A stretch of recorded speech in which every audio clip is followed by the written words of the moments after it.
Hi, everybody. Let me pull up a chair. I want to welcome everybody to tonight's episode of Love Noise. Tonight's guest is Hatten and Orliss.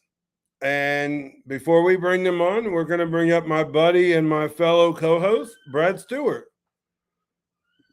Brad, how are you tonight, buddy? Good. What's going on, Willie? Not much. Figured I had to do something different. Yeah, it's good. Good to see you, man. You too. How's things going? It's going. Yeah, things are progressing pretty quick. We're into the summer season with artists, and we're kind of at peak tilt, I would say, peak season for most artists that are touring and everything anyway. But it's been a good one so far. We're busy. I feel that. Yeah, glad to see it. All right. So next we're gonna bring up Any Many Mighty Mo, and we're gonna bring up ladies first. Hi. Orliss, I can't hear you guys. Uh-oh. I guess I got to go out and come back in. All right. We're keeping the mystery alive. All right. Well, Hatten, while we wait for her to come back, why don't you tell everybody a little bit about yourself? Well, I'm not much. I've never been much of a talker. Always behind the scenes. But Orliss and I decided 2 years ago we're gonna go all out and start recording a lot of songs that we wrote and continue to write.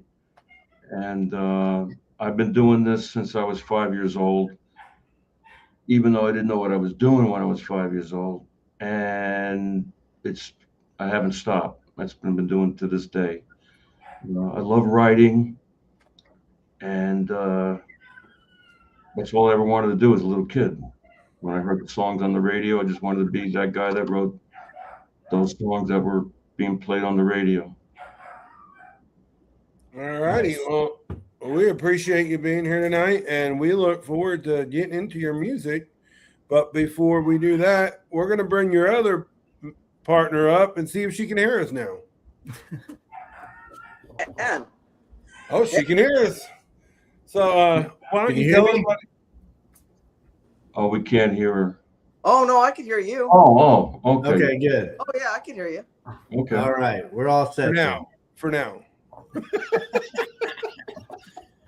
So why don't you tell everybody a little bit about who you are, and we'll go from there. Well, my story is not as great as Greg's. I mean, he started riding when he was 5 on a tricycle, and he used to make up top 40 stories and stuff. And I just started writing, and I think it was around 5th or 6th grade I started to write, and the words came with melodies. And then I met Hatten, and I took him out of the drawer, and I sang them to him, and away. I stutter, by the way, so this is really tough for me. So I really apologize, you guys. You're fine. You're doing great. This is tough for me. So This is about authenticity. So be you. We don't want you to be anybody else than who you are. That's what we thrive for at the Scene Project, is people to get to know the real people behind the music. Yeah, I stutter, and I didn't pay attention much in class, and I was busy writing songs. And I met Hatten, and he turned all of my scrap work into songs. He has been phenomenal. Nice.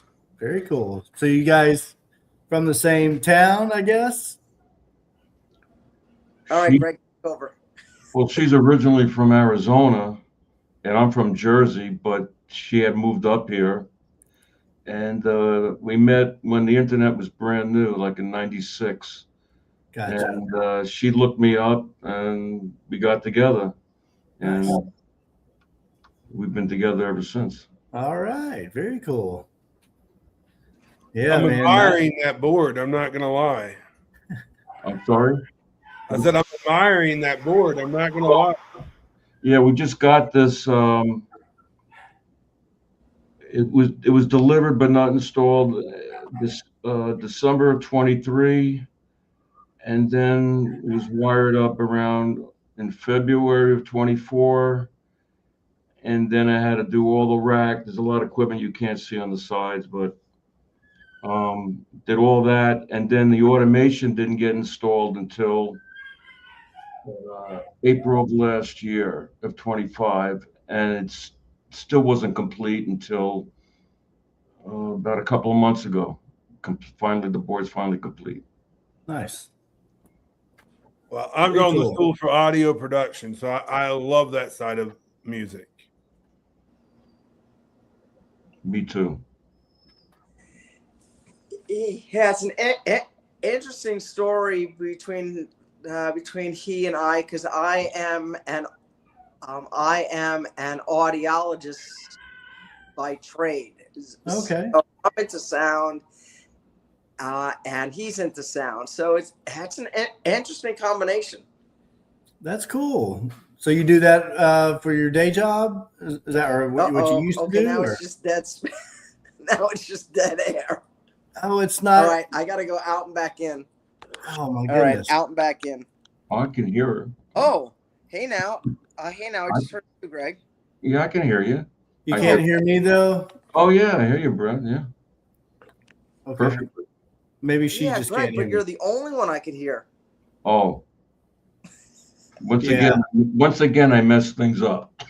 No, it wasn't you. We're just our own conversation. Tell her to leave and come back in one more time. Yeah, to help us out here, guys.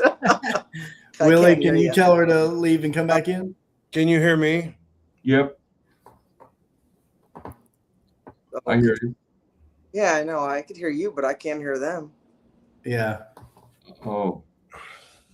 Yeah, I feel like I'm being pranked. Hatten, can you tell her to leave and come back in? Oh, I just heard you. Oh, you did? She can hear you, Brad. Can you hear me? Yeah, Brad, I hear you. Can you hear me? Yeah, I hear it. Beth, can you hear Willie? Yeah, I can hear everybody. Can you hear me? Okay, let's spend an hour on who can hear who. 10-4, good buddy. Weird. Okay. So, Orliss, you can hear all of us now? Yeah, I could hear. Okay. Can you hear me? I can hear you guys, yeah. So I started playing drums as a kid, and I absolutely hated it. I hated the sound. I hated the instrument. It was a love-hate.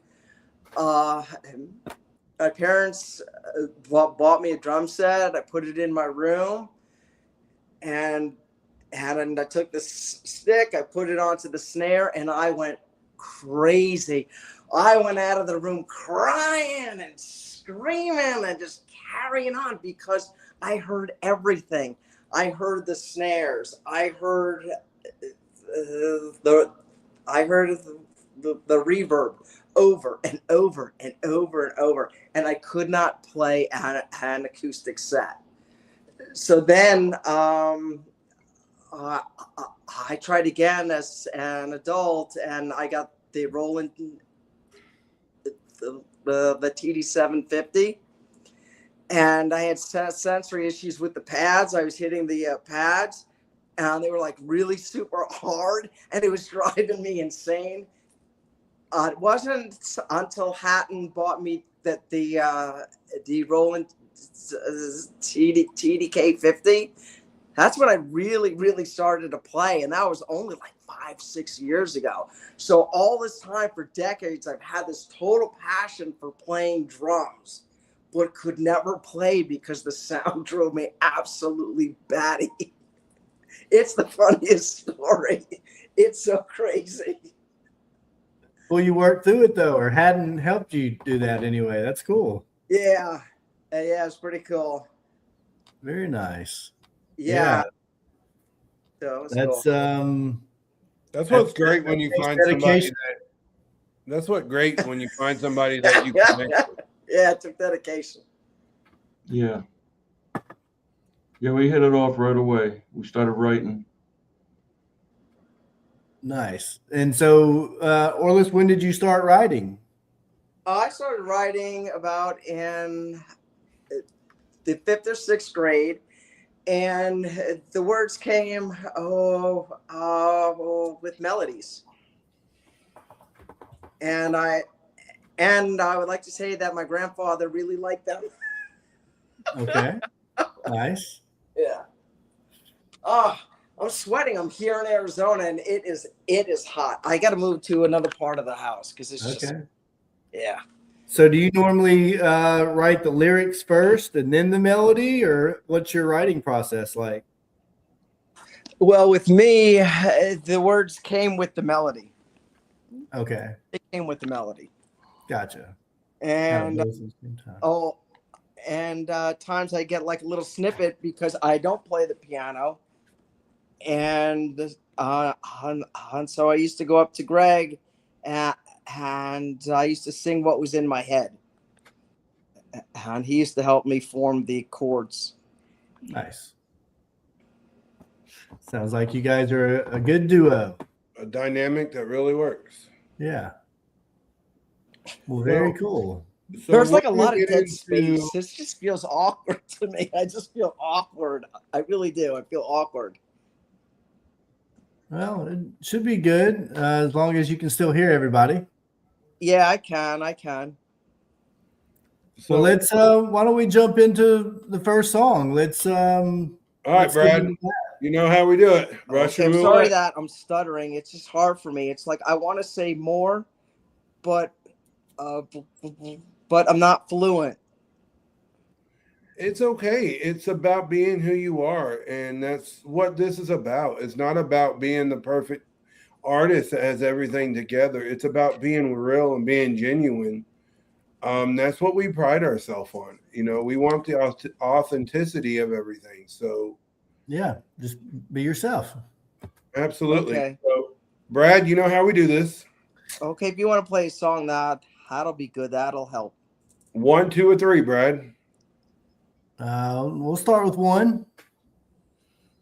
All right. So our first song that we're gonna play that my co-host picked is "Island Girl." Why don't y'all tell us a bit about the song and how y'all wrote it?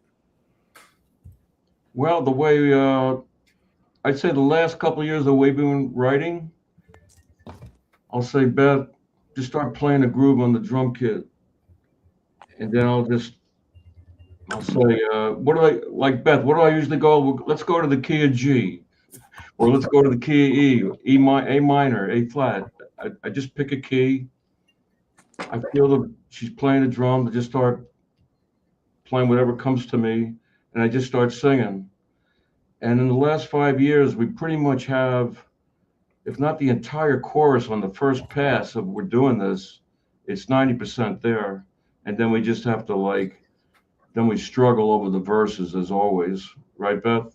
The verses are brutal sometimes. It's really because when he plays, he structures a song and that he literally sings almost every single word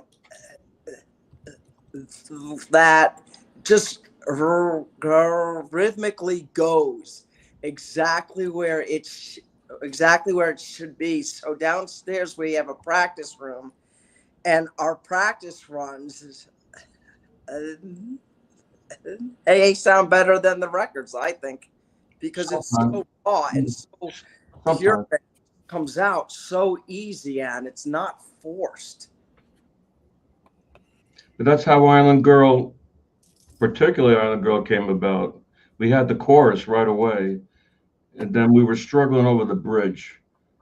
We have disagreements sometimes, and we were going back. We were like, man, we were getting some serious fighting going on that bridge. Let me tell you. But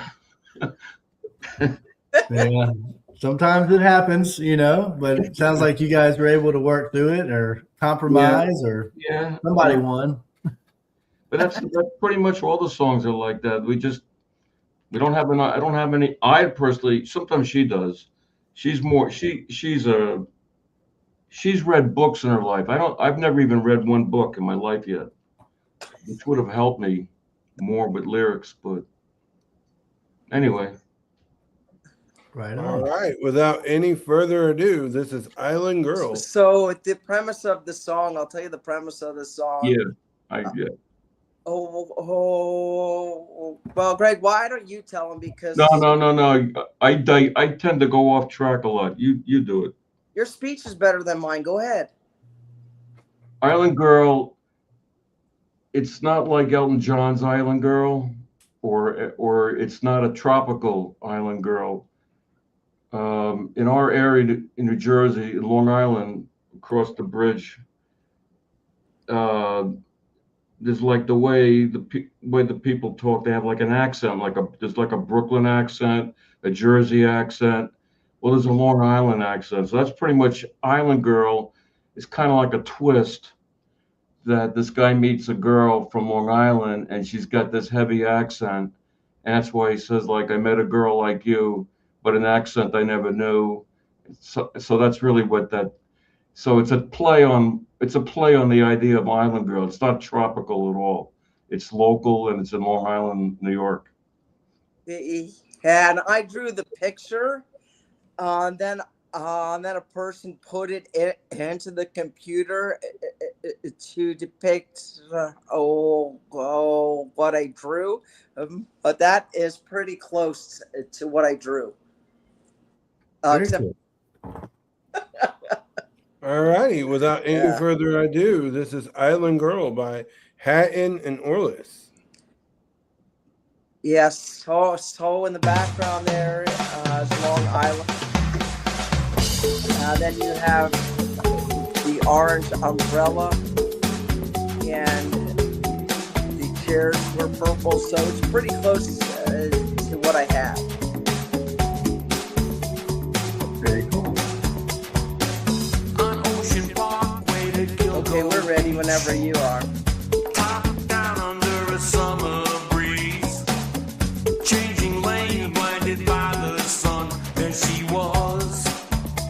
So I pulled over, walking alone. She caught my eye.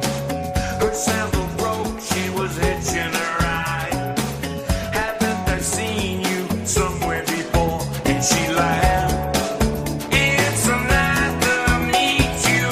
I met an island girl like you. Donna Karen's in high heel shoes.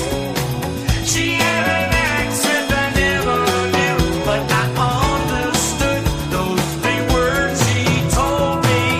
Some bleached hair and blue Prada shades. With all the odds, she was going my way. Are you sure we never met before? Holding my hand, she moved a little closer. I met an island girl like you. Donna Karen's in high heel shoes. She had an accent just like you, but I understood those three words she told me. Driving on cruise control, something about her kind of wild and free. Hatten Orliss on the radio. Don't want nobody but you, only you.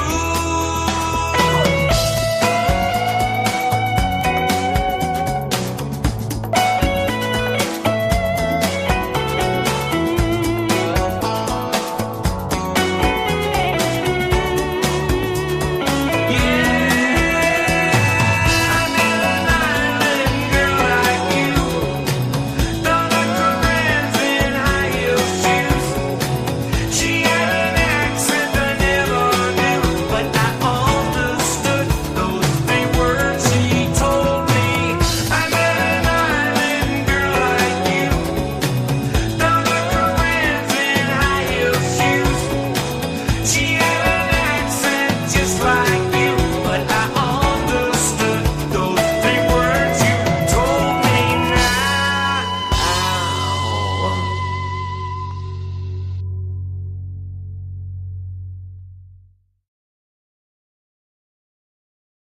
All right. Good deal. So, is Orliss, I assume that you are playing drums. Yes. He is on vocals, and who's playing guitar? That would be it's me on guitar.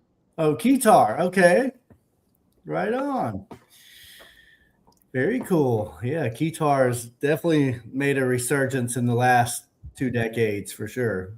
Always good to see. We could never find a guitar player, so it was the last resort.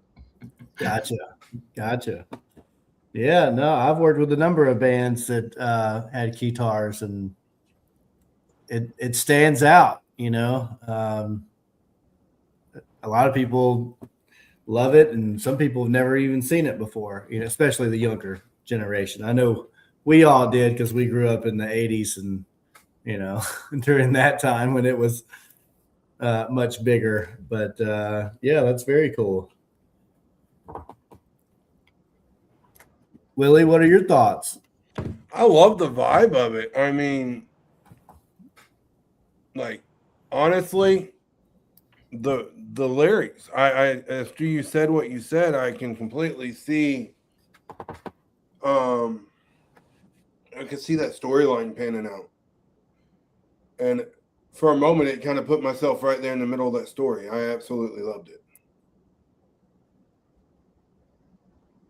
And so is that I'm curious, is there like a common theme with your artistry from your songs, or is this one kind of unique? I'm curious like what the inspiration was from the Island Girl, and I saw the New York background, so I'm curious if there was I know you guys were in Jersey, so I assume that's part of it, but maybe there's other bits and pieces to that. It's just what came out of my lips when I was first 5 minutes were playing, and chords took me there, and then it just sounded like the right thing to go with the melody. That's really the only way I know how to do it. Okay. I don't have a good knowledge of the English language like a lot of people do, so Okay. everything you might even say that lyrically, except when she contributes a lot. It's some people might say it's kind of like guttural. Mm-hmm. The way I speak is kind of rough, raw. Right. Even my speech is rough. Yeah. So I don't know what else to say. Okay, that's all right. It's different. Yeah. It comes out in the practice when we work on stuff downstairs. Gotcha.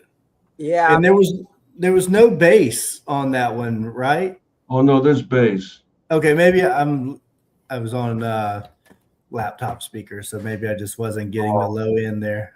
So who plays bass? I play keyboard bass.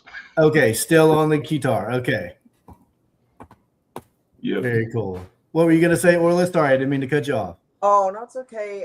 It's like a lot of people hum on their songs, but when he writes, it's all words. And oh man, it's so crazy because I'm playing the drums and I know it's a brand new song, but yet it sounds like a record. And I'm just going, oh my God, it's like he's got the chorus, he's got the verses here, and I'm just like, this is going to be easy. Like this is like our first pass, and it sounds like a record because he doesn't hum. It's actual words that come out of his mouth, and they're so incredibly clever. So like at times I take a tape recorder, and I'm just like, Jesus, there's a full song here on one pass. I'm like, it's crazy. Nice. Yeah. Yeah, that's got to be a good feeling. Oh yeah, it's a great. Yeah, it's a great feeling because he and I both hate doing words. Yeah, for sure. We both hate doing words. And really, the only reason why I started to play drums, I mean, I've always wanted to as a kid, but I just started playing that, as I said, about 5 or 6 years ago because he needed a drummer. someone had to play on the records. And when I make up the parts, it really takes me a very, very long time. And before I go to play, I literally practice for about a month. I mean, it's got to be smooth because he is not going to punch me in. Right. I want him to. He won't. So it's like I got to play straight through. So that means like I practice for a month. Yeah, the less work I got to do, the better when we're recording. Right. Yeah. Yeah. Pre-production is the thing, and it will save you a lot of time, effort, and money the more you do it on the front end. Yeah. Yeah. I can't tell you how many thousands of dollars I've seen go in the trash from artists that were not prepared for pre-production. So, like, Well, Greg, that used to happen to us all the time too, because on one song I hired 5 guitar players and I had to fire them all. And that's when Hatten went, man, I'm just going to have to play it. yeah. But yeah. Gotcha. Yeah. It would be nice to find somebody that can play, but It hasn't happened yet. not yet. Yeah. Yeah, I not got yet. you. Yeah. I got you. Well, yeah, that's sometimes the stars align and sometimes they do not. But sounds like you guys were innovative and were agile enough to adjust and, keep your tact and, keep moving forward. So I commend you for that. A lot of people shut down and don't release something, and at least you got it out there and put in the reps and persevered. So that's great. Yeah, you got a system in play, and sometimes that's all it takes, is having that system that you know what you got to do. I can't hear Willie. Can you, Greg? Was that Beth? I said I can't hear Willie. Can you hear him? Yeah. Okay. I can't. So you're gonna have to translate. I wonder why it keeps going out here. I don't think I've ever seen it go out that many times. Yeah. I hear you and I hear Greg, but I don't hear Willie. Okay. Okay. Well, carry on, and I'll exit and come back in. Okay. Okay. I wonder if it's because it's on her phone and maybe not on a computer. Are you two on computers? Yes, I am. Me too. I'm on a desktop. Yeah, I'm on a laptop. I'm on a MacBook. I'm on Windows. I can never understand the Mac. the way they term the language that they use. It just like My thing is, I didn't pay for mine. all That helps. I'm going to college for audio production, and my college sent it to me. So, That's cool. but Orliss, can you hear everybody now? I can. Willie, can you make sure? can you hear me now? Yes, I can hear you. okay. 10-4, Rubber Duck. We're still blaming Bubba on all of these problems. Yep.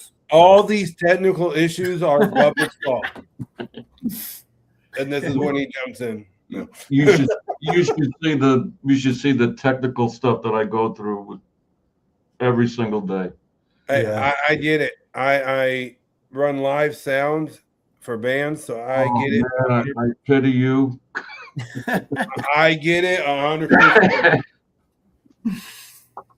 Oh, that's funny. Well, that's good. I think we've gotten a great idea of how you guys work and kind of the behind the scenes story for that track. Is there anything else you guys want to comment on with that one before we move to the next one? No. No, I'm good. Okay. All right. So now we're gonna have a rock, paper, scissors. Who gets to pick the next number? Uh-oh. Not me. Now, okay. So let's 1 or 2 or 3. 3. All right. Let me look because I can't tell you what 3 is. Okay. 3 is 911. Okay, 2. Too late. 3 is already paid. Too late. I knew she was going to do that. I take it she likes 2, so we'll save the best for last. Oh, like it's just it is a funny song because Greg doesn't drink at all, and he had no idea who Jack Daniels was, and Johnny Walker, and he's like, "What's that? And who's that?" And it's like it makes no sense, and I'm just like, "No, I said it makes sense. It makes sense." There's like a bunch of lines at times. He's just not all there at times. I'm not well read. That's what I was going to tell you. So you're trying to say he's not well diverse in alcohol? Yes. Or anything. Oh. Hal, no, though, as far as fun, because this guy went to military school. So as far as anything fun, he has no idea.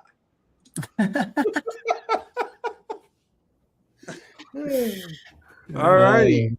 Hey, well, that's different strokes for different folks. Right. But y'all make it work. That's all that matters. That's right. All right. Without any further ado, this is 911 by Hatten and Orliss.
Send some money, hold on, please hold on. Hold on. Calling 911. What is your emergency? Hold on. Hold on. This is 911. Can anybody help me? Please hold on. Hold on. Calling 911. Are you there? I'm still holding on.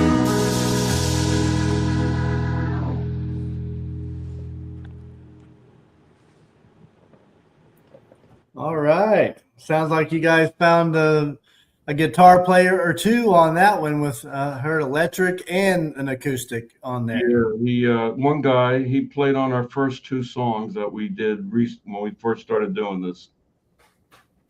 Gotcha. And you know, the guitar playing was solid there, and then I was like, sounds like a B3 a little bit, you know. Oh yeah, it is a B3. Okay, I was like, man, I didn't know we were bringing in the B3 kind of action in here. That was good, but you know, the song had a great groove to it. Orliss, I thought that was really nice, and yeah, I could tell. Like, I don't know, that one was kind of driving. I like that one. Thank you. Yeah, coming from someone that is well diverse in alcohol, I really liked that one. I liked how it all kind of just played out. It was like a play on words. I really liked that one. Thank you. Yeah. And so what was I know the inspiration for that was a little bit of, tell us a little bit more about how that one kind of came together. I know you told us that Hatten didn't drink, and but now that we've heard it, maybe our listeners might want to know a little more depth on that one. Well, the chorus came right away, the 911 thing. Yeah. And once again with the words, and she started bringing up the alcohol thing, and Oh, he didn't like it at all. Oh boy, he shut me down like you wouldn't believe. He was shutting me down, and I'm going, no. He said, it's good, it's good, it's good. I said, it's colorful, it's colorful. I just thought it was being untrue to yourself, you know, because I don't talk like that.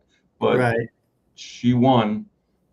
Like I said earlier, either there was a compromise or somebody won. So, Or maybe a little of both. yeah. Well, so what the 911 was because you guys were butting heads, or? No, it just came out of my mouth when we were like grooving, and right, Beth? I mean, These words actually come out of his mouth. It sounds like a record, and then it's so easy to write. I can't say all the time, but it's just like amazing words come out. And I'm like, man, geez, that sounds like Johnny Walker. And he goes, I didn't say no such thing. Walker. And I'm just like, it sounds like Johnny Walker. Johnny Walker's at the door. That's funny. Great. Very cool. Yeah. Then like the more emotional songs are either driven by me first. You know, it's just the more emotional ones are. Mm-hmm. I mean, I'd say, right, Greg? yeah. Yeah, because I'm a girl and he's a boy, so I'm emotional. Oh, is that the grounds we're drawing on? Okay, good to know. Just kidding. Story to tell. That's what she's good at. She's good at weaving stories, which I'm not good at all. I'm not good at that. No, yes, you are. Oh, stop. He's good at weaving stories. Right on. Well, that was good. Yeah. Willie, you got any other thoughts or anything about that one? No, I'm gonna have to steal that one. Might start Yeah. playing that one when I DJ. Yeah, there was a lot more diverse mix of instruments on that one, and yeah, I don't know, it was a good full sound. Yeah, and by the time you heard the chorus again, you were kind of catching yourself singing along. At least I was. Yeah, yeah, it had a nice. It's very groove. catchy. It really was. It was like very catchy, and it's like, wait a minute, what's in the transitions, how y'all transition to each part, it was phenomenal. Absolutely. And so I guess with that in mind, are you guys on CD Baby? Where can our listeners find your music? Well, Spotify Okay. and YouTube. And no, I mean it's out there. It's on Apple Music, so it's all Okay. it's on the major platform. Okay. Good deal. And just for our listeners, about how many tracks do you have released as of today? Greg, about 14. Yeah, we have 14, but we got over 100 that we got to record before I die. Yeah, because we sat on our songs for about 30 years. And I told him, I said, like it's now or never. It's like we got to do something with this. It's just our whole entire life together sitting inside of a drawer. And I'm like, this is disgusting. So like we started to pull out some like older songs that I wanted to do. And he just wanted to write a brand new one. Mm-hmm. So all those 14 songs that you're hearing are actually new songs. They're brand new. We haven't even gotten to the old stuff yet. Okay. Yeah, I know that's always the struggle, having all the good ideas, and it's gotten a little bit easier to get things to market, but just a lot more competition out there, and breaking through the noise has become part of it. Sorry, Brad. Go ahead. And as a songwriter, I understand, because I have music that I've written and I was like, So then I sit down and I write more stuff after, and I was like, okay. So I get it, because sometimes it's not right for what you have in the vault. There'll be a moment when that stuff that you have in a vault is being ready to come out, and obviously that stuff that you have written from however long ago back, from starting way back when, it means something to you and it holds some significant value to you. So when you get ready to do it, you're writing all these new songs, so you're going to develop skills. So when you're ready to do them old songs, you're going to be able to take what you've already learned and polish those up even more. Right. Right on. Absolutely. All right. So let's what's the name of the third track? Hatten, you want to pick the third one? What are the numbers again? 2. 2. Okay. Woohoo!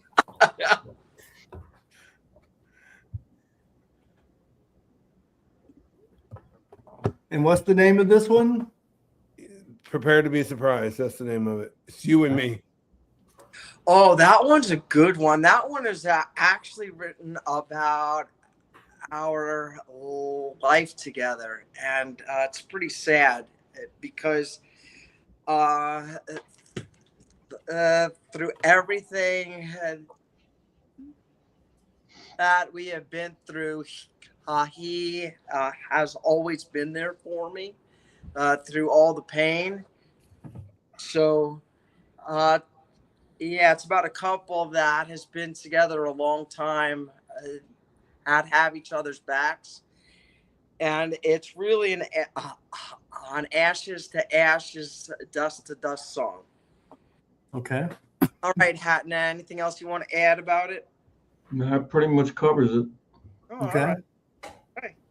Okay, you and me then. You and me. Yeah, you and me.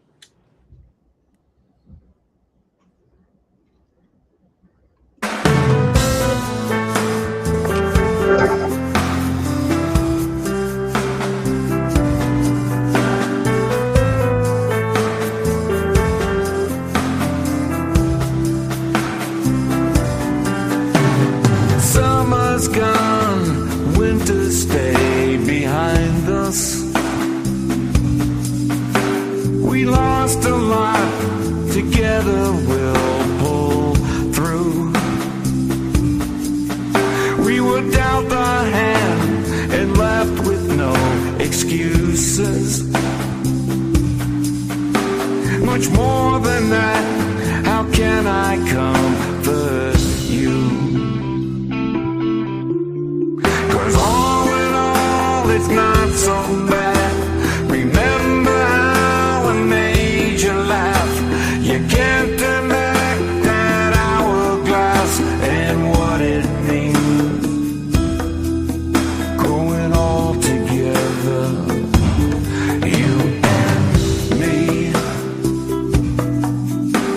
The sun is down, the chill is all around us.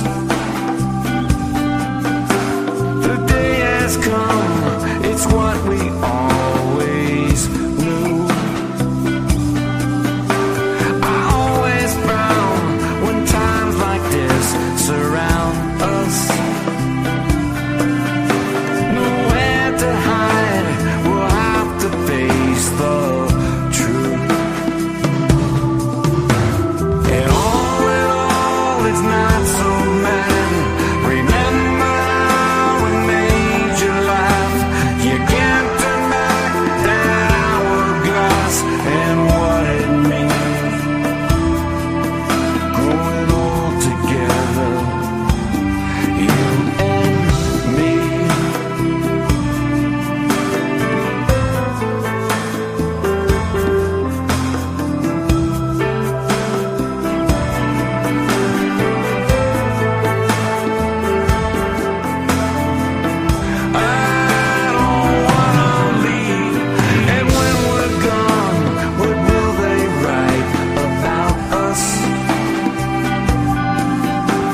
Say that we were taken way too soon. And as I pray, I'm constantly reminded, despite all that, not a damn thing I can do. But all in all, it's not so bad. Remember how I made you laugh. You can't turn back that hourglass and what it means. Growing all together, you and me.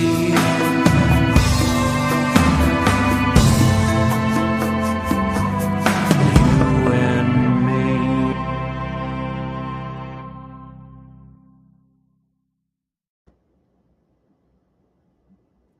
All right.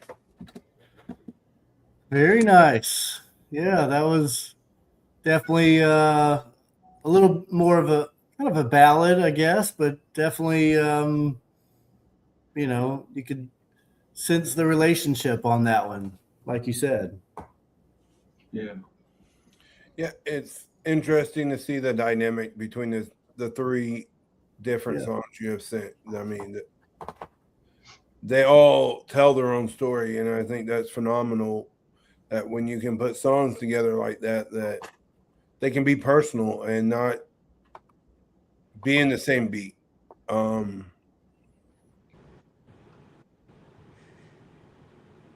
so you said that was a fairly new one as well? Yeah, that one is fairly new, and the line, and when we're gone, wait, and when we're gone, What will they write about us? What will they write? So that one was heartbreaking to me because it's just I'm the one that pushed to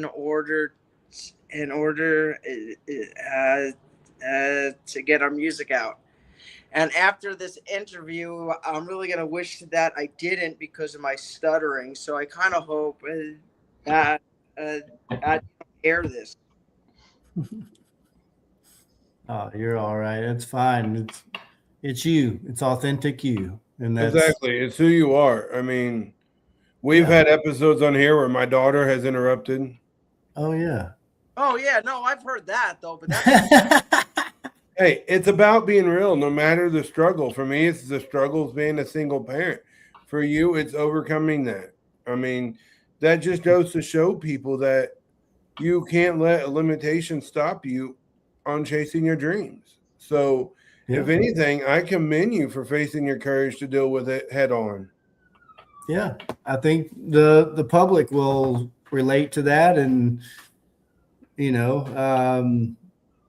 probably like you more for being real about it. oh, I think it's more sad than anything else because I really wanted to be fluent, and I have a lot to say. It's just it's not coming out very well. Well, I think it's coming out pretty good, Beth. yeah. I think so too. Oh, that's because you love me, Greg. Maybe you just have to do it more often. Yeah. See, you still got my podcast coming up. You'll get more practice. Okay. You'll Well, get there. No one, you gotta crawl before you can stand up. You gotta take baby steps before you can run. Yeah, let's call this a practice run.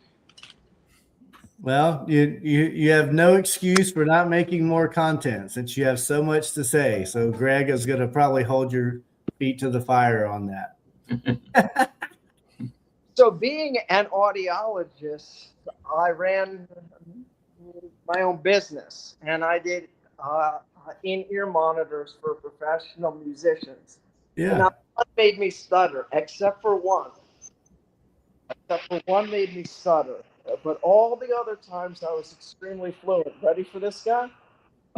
Hold on, I'm getting to this picture. Okay, I'm not sure if you can see. Do you know who that is? Sting. That this guy there made me stutter out of everyone I've met. Look, I got to show you my wall. She did David Bowie, Bon Jovi, Bruce Springsteen, I'm jealous. Roberta I'm Flack. jealous. I mean, she did everybody except for the Beatles, I think. Right? Yeah, the only person that made me stutter was Sting. Yeah, he can be a little intimidating, right? He's hot. Oh my God, I put my arm around his waist and I just went,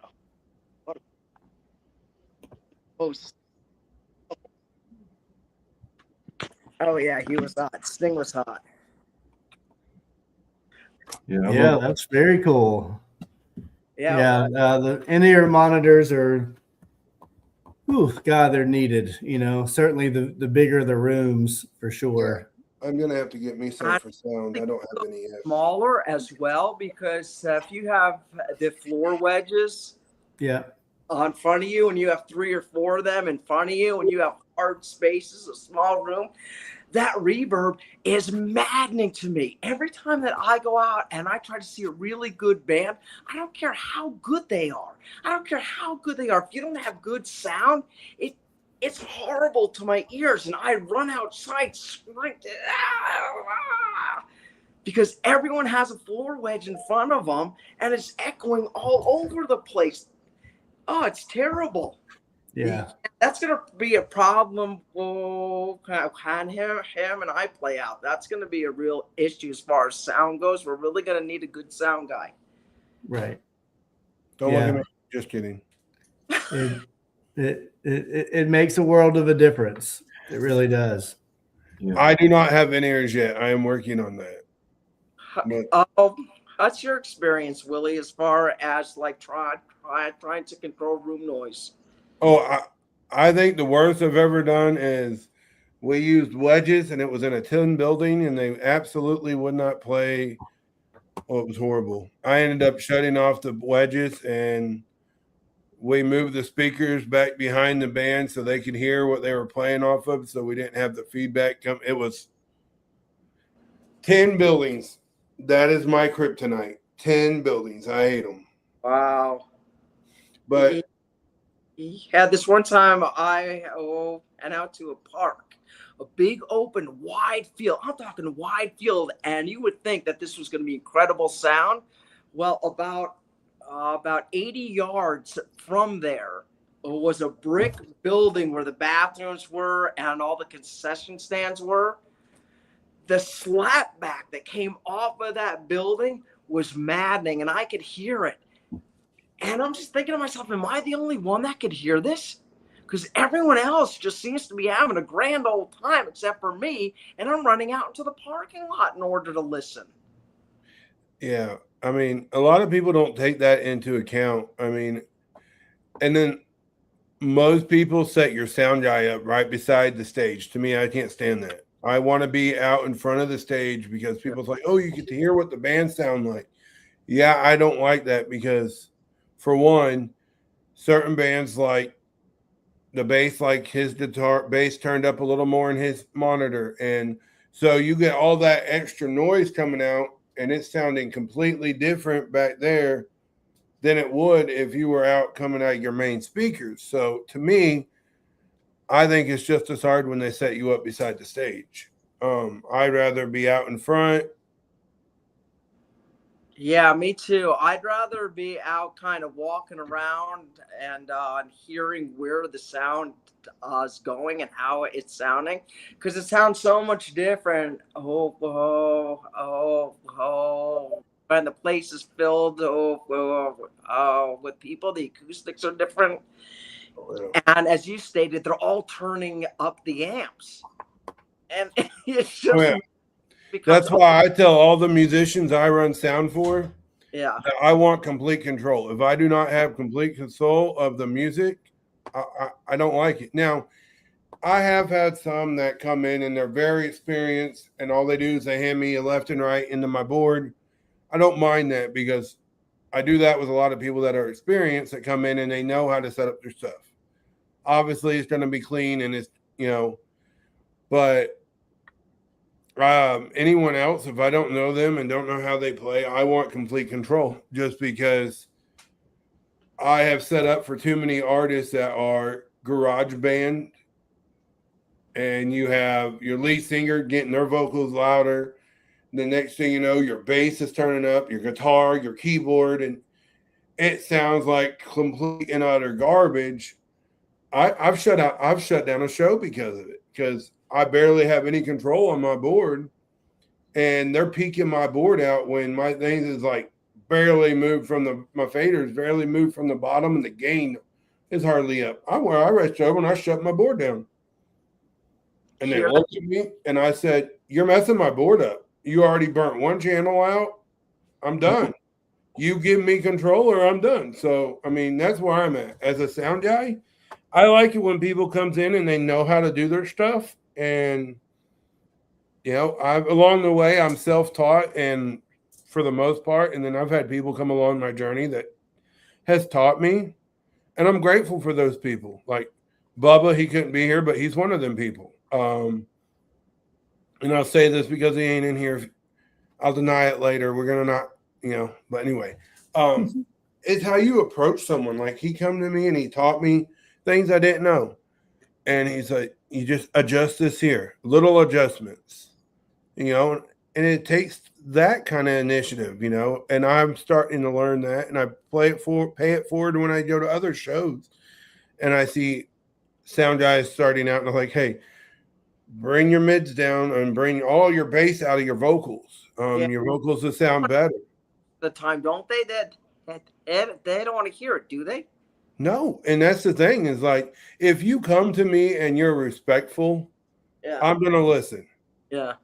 But if you come at me like, hey, this crap sounds like garbage, blah blah blah blah blah, and you're being nasty, you know what? Leave me alone. So for me, and I take that when I talk to somebody else. I come up to them, hey, your sounds really good, but if you would take all the bass out of your vocals, it would clean it up a little bit. And he's like, I said, and your explosives wouldn't be as bad. He's like, no. I was like, okay, I did my part. I'm not going to argue with someone. I don't mind helping and teaching. Someone had to teach me. Yeah. And I think that's what it takes in the music industry. Brad has the knowledge in marketing and doing that side of it, that he's able to give that knowledge on the people. And the booking of the gigs, Brad is very knowledgeable in that aspect. So it takes a whole community to make a band succeed, because you've got to be able to take feedback. Hey, I don't like this. You need to change this because it's too sharp here, or whatever the issue is. And it's almost as there's too many prima donna artists. I'm just going to say it.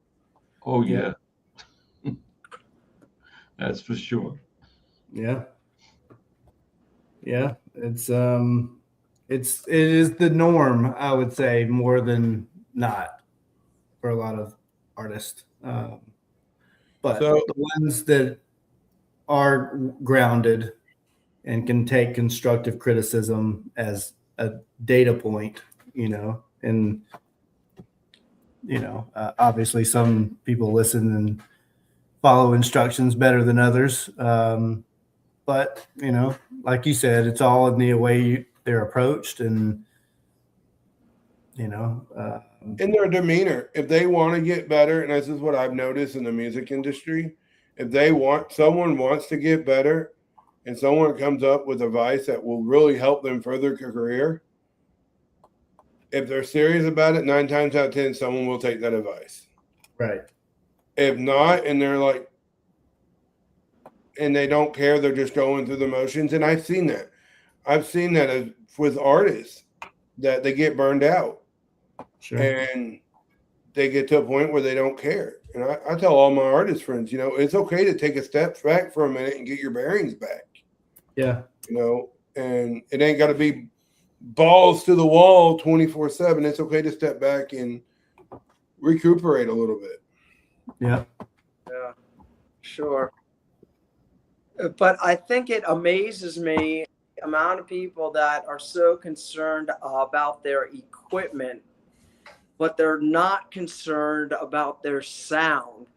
And that just blows my mind, because I've seen so many good bands and I've gone to see them, and I have to leave. I have to walk out and leave because of the sound. And it just amazes me that they're not concerned about it.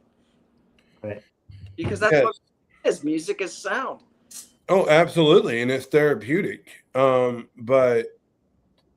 I feel bad when I go to a show and I see an artist. Like, I have a friend, she's an amazing artist, and she went to perform at a show and her show sounded horrible. And I felt bad for her.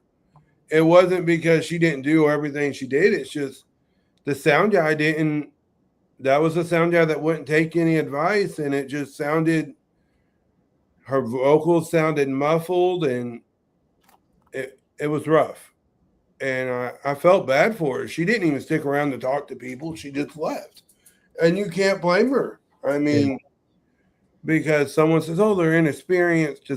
Not only does it make your sound guy look bad, it makes your venue look bad. It makes your artist look bad. It makes your promoter that put that on look bad.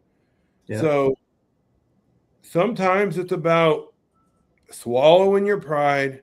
Who cares if you wasn't the one who thought up with the idea? I have artists that they know because right now I don't have a whole lot of sound equipment. Like, I don't have drum mics, but I have artists that know when they come to play with me, hey, Willie, I'm bringing my drum mics. You can use them for the day. Just make sure I get them back. And I'm honest with people. Hey, I don't have this. If you want in-ears, you got to bring them, because I don't have them yet, because I've only been doing sound for bands for about 3.5 years. So it's taken some time to build up what I have. And unfortunately, the music industry, the price of everything is through the roof. Oh my God, they used to be like like for a mid-level one, it was 500. The same exact one is at 1,700 now. The same exact one. Yeah. What's that? So like the drivers, the Oh. amount of drivers. Oh. Like I'm not going to name a company, but it used to be $500. Now it's 1,700. Well, here's your one. But it's prepackaged basically.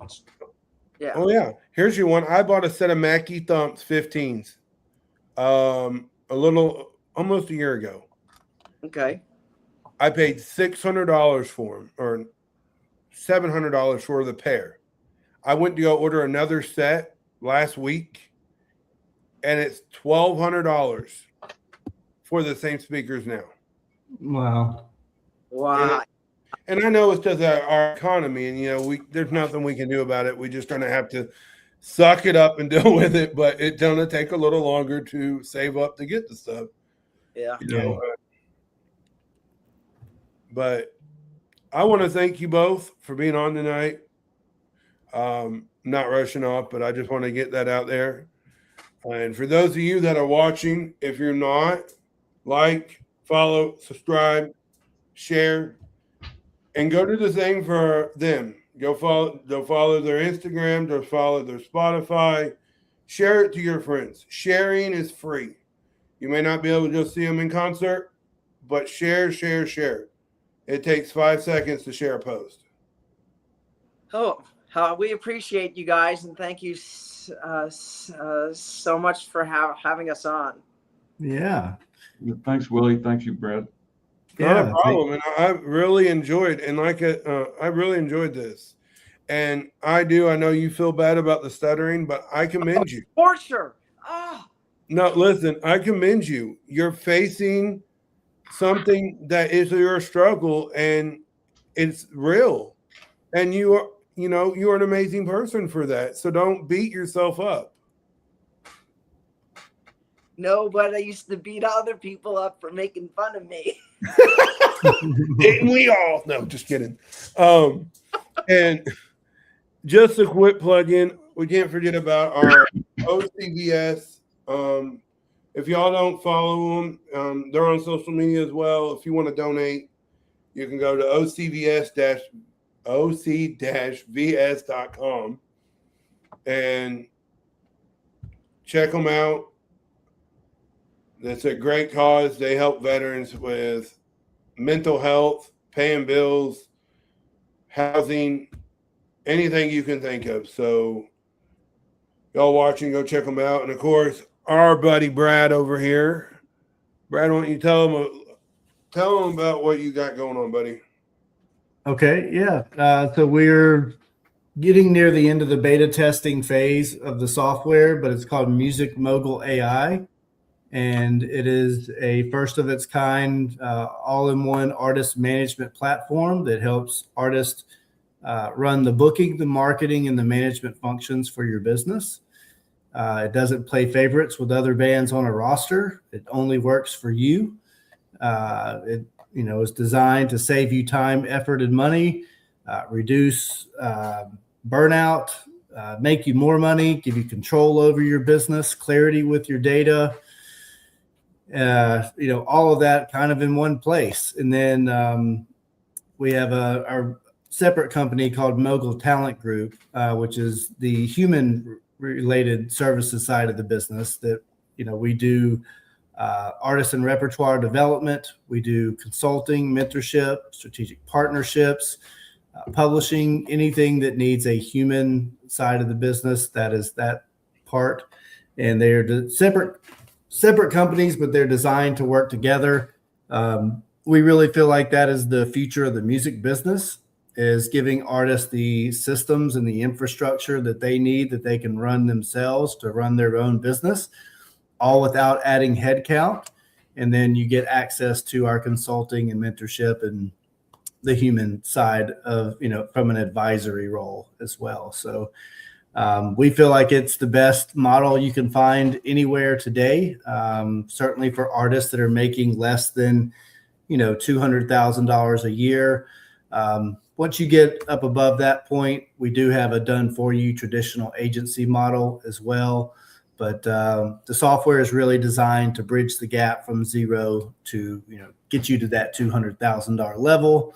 And then you can either take your data or, and sign on with us under that traditional agency model, or you can take that data and let someone else do your booking and your management and stuff for you. So that's what we're working on. We're just waiting on some integration approvals right now from Meta, TikTok, and Google. And I'm being told in 30 to 60 days, we should be ready to roll it out. But if you guys want, you could go to musicmogulai.com and you can get a 14-day free trial.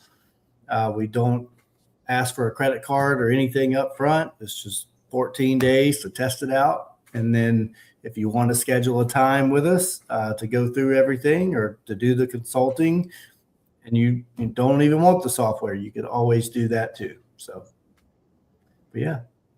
Well, again, I want to thank you guys. Why don't you tell our listeners one more time where they can find you all at, and tell them how to find you. All right, Hatten, go ahead. That's you. All streaming platforms, all streaming platforms for Hatten and Orliss. All right. All righty. Thanks, Willie. Guys, thanks, Dan. Thank you. And y'all that's watching, don't forget to tune in every week. We love y'all, and we're glad y'all to be a part of the Scene Projects. Yeah. Thanks, everybody. Bye-bye. Bye.